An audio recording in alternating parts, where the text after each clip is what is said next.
We're back with our best bets on college football favorites for week 8. Jake, last week we hit hard again in our video picks. I went 6-2, you went 5-2-1, and that brings our total to 60-44, which means you're plus 16 units on BroThrow if you've been following our picks. At that rate, you cannot afford to miss a single one of these videos. So make sure you subscribe, turn notifications on so you check out all the content that we drop for the rest of the season. And I want to start this one off with a Big Ten game, a team that you and I both bet on last week. It was Iowa plus 10.5. They handled no problem on the road, and now they're in a different spot as 3.5-point favorites. Yeah, I loved them last week against Wisconsin because 10 points was just absurd given that Iowa's strength is their defense. Cade McNamara being out didn't really hurt them as much as it would hurt on most teams because Iowa is used to playing without a good quarterback. Deacon Hill is no different from Spencer Petras. He's no different from all CJ Beathard, from all these other quarterbacks who have been along over the years and, kind of marginally get the job done. They avoid making mistakes and they hand the ball off. They get 2 or 3 first downs at a time, punt it, let the defense and the punter do their magic, and get the ball back after getting a stop, driving it down for a field goal. That's what they're going to continue to do in this game. Minnesota has not been particularly impressive this season. They're either like 2-4, 2-5 against the spread. Iowa, a much stronger team. Their defense is elite. I just don't see how Minnesota is going to be able to put up points in this game. So I love the under and Iowa minus 3.5. Yeah, I don't think Minnesota's that good either, but their offense is probably a little bit better than Wisconsin with Tanner Mordecai out for most of the game. And, I don't think their defense has to do that much to win this one because Iowa's not really going to do anything on offense. So I'm afraid to touch the spread, I'm going to be honest with you. But I look at the total at 32.5, and I love it because in my head, the best score, the best chance for them to win this game is to hit 17 points. When I say them, I'm talking about Iowa. So if Iowa hits 17, what's Minnesota going to get to? 3, 7, 10? Either way, it's going under, so I'm going to ride that. Yeah, it's funny 17 being the objective with Brian Ferentz 25 points per game in that contract. You know that he's going to be able to get an exemption from this, though, saying, hey, McNamara was out. It doesn't count. I didn't have my guy. So Iowa fans expect to see more Ferentz next year. That's my prediction there, too. If I was an Iowa fan, I'd be fuming. I talk about it all the time in some of my other videos. I can't imagine if my team kept a coordinator who couldn't score. That was, especially after this many years. Next up is Mississippi State at Arkansas. This one has moved from 6.5 to 6. And honestly, I'm just going to keep riding Arkansas until they prove me wrong. I've bet them 4 weeks in a row now, and they covered 3 times. But until they win a game, I just don't think this team's going to be satisfied. You've got KJ Jefferson, who I think is going to be the best player on the field on Saturday. And like I said, he's desperate to finally win one. So they're back at home for the first time in a month. I'm going to say he finally gets it done. And I think because Mississippi State's, they've had a disappointing season, we'll say, I think 6 is enough for them to cover. And this is all about my belief in Arkansas and nothing to do with Mississippi State. Let's make that clear. I just want to keep riding the team who's been making me so much money so far this year. And they made me a lot last year too. So trusting KJ while we still got him. I'm loving Arkansas as a dog this season because it seems like they always play to their level of competition, which is good when you're the underdog, not so much when you're the favorite. Mississippi State is one of the worst teams in the SEC, so you would think that if any opponent Arkansas would be able to kind of run up the score, it would be against them.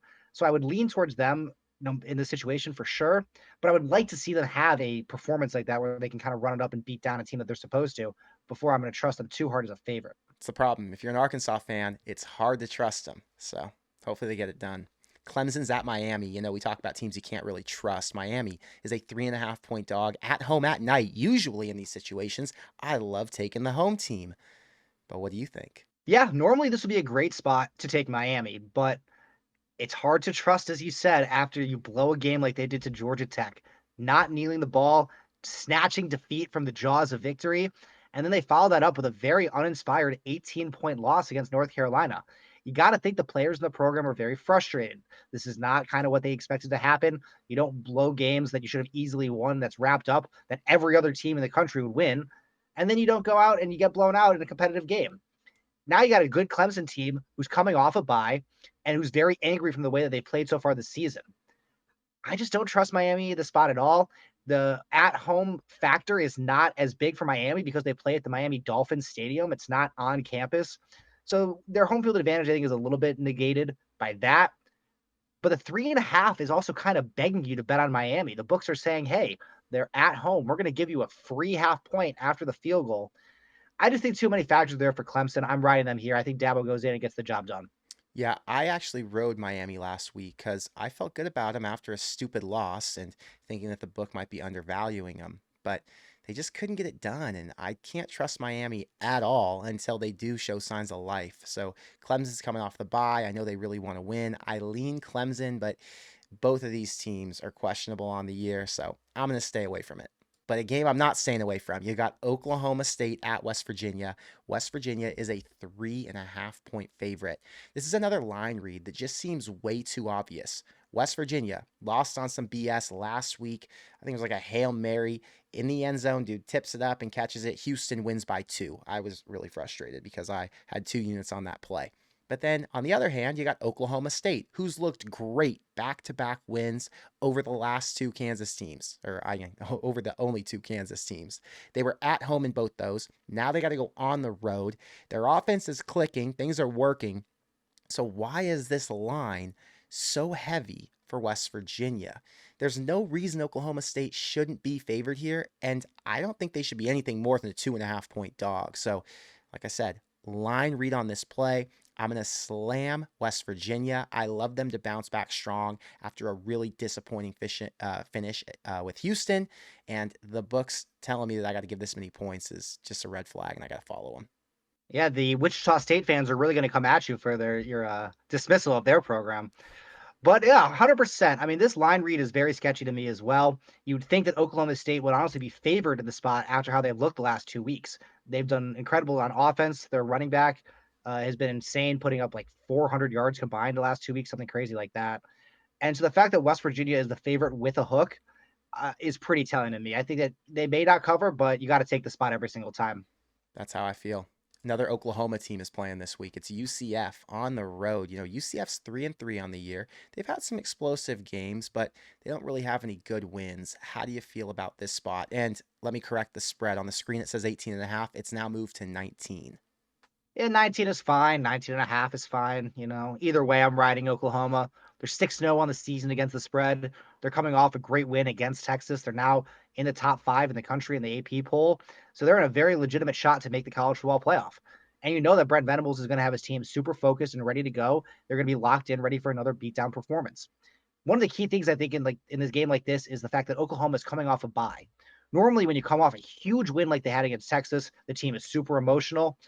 These are college kids. They're not necessarily professionals. So after a big win like that, everyone's going out. They're partying, they're drinking, they're having fun. They're having some adult beverages with some good looking co-eds. So the Oklahoma players were able to do that, get that out of their system, and still have a full week and a half of good practice. I just think their team is way too solid. They're one of the best teams in the country. Their defense is absolutely disgustingly nasty. I struggle to see how UCF is going to be competitive in this game. Love Oklahoma here. I think the way they would be competitive is their offense. I didn't know this until I looked it up, but they have the 4th highest rated offense in the country. Now, OU is ranked 6th, so you got 2 high power offenses here. But like you said, it's about the defense. UCF's best win is against Boise, and I think that was by like 2 points. I just don't think they have enough top end talent to compete in this spot, so I lean Oklahoma as well. And if you want to bet on any of the games that we're talking about in the videos today, or if you bet on any NFL, any sport really, you can go to brothrow.com/YouTube. I dropped the link in the description box below. That's where you can bet for free from any state in the US, and you'll pay 0 vig. BroThrow has plus 100 odds on spreads and totals. The money line odds are better than you'll find anywhere else. So right now on the screen it says plus 830 for UCF. I know that's better than whatever you can get on DraftKings or any sports book. So Jake and I use BroThrow. We have been for over a year. We save a ton of money by not paying the VIG. So if you haven't had a chance to check it out yet, click the description box in the link below. You can get to our Discord page to learn more. You can go to the other videos on this channel to learn more, or you can just sign up and check it out for yourself. But Jake, let's continue on. Duke at Florida State. Florida State is a 14-point home favorite. And you know I really like Duke. I took them last week for an easy win, but this line just doesn't feel right. I would have thought it would be FSU minus 10, but at 14, Vegas is assuming they're going to get manhandled. Riley Leonard, the quarterback at Duke, has been out with this ankle injury, and trusting the backup against Florida State in Tallahassee at night is much different from being at home against NC State. So I would say I'll wait until the end of the week when Leonard's confirmed out, because they haven't officially announced it yet.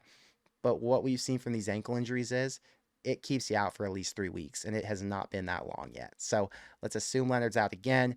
I'm taking FSU to come out strong at home because they're playing against a top 20 team, and they're extremely motivated to win in dominating fashion.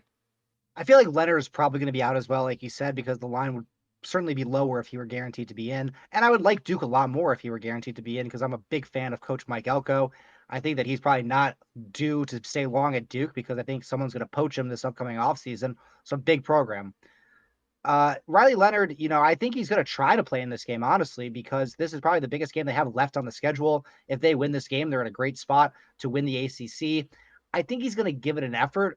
But as you said, ankle injuries probably take more than 2 weeks to heal. So even if he plays, he's not going to be at 100%. And if you're not at 100% and you're not being able to do things that you're able to do normally, you're hurting the team by being out there.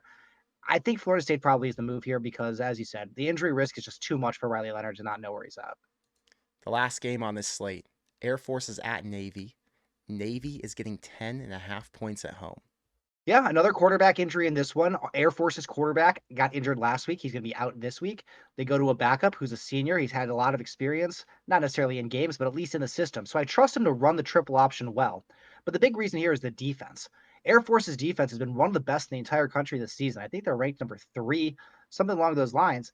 And they practice against the triple option every day because that's what Air Force runs on offense. So they're incredibly used to playing against it. They know exactly how to stop it. They're going to be very disciplined in this matter. And I just don't see that Navy's going to be able to put up a ton of points. I'm not too concerned about the backup for Air Force. I think they roll in this one minus 10.5. Yeah, Air Force won the last 3 in this series, and the only time Navy kept it closer than 20 was last season. And you and I both watched Navy play Notre Dame at the beginning of the year. Notre Dame, a top 15 defense, totally stuffed the Navy offense. So how am I going to expect them to move it any better against Air Force, who, like you said, ranks in the top 3 nationally, right up there with Michigan and Penn State? I'm going to wait for this one and see if it goes down to 10. But once it does, I'm going to take Air Force. But Jake, thank you for the picks. This was our favorites video, so now we got to go and talk about the underdogs for this week. But hopefully we can stay hot. Absolutely. See you in the next one.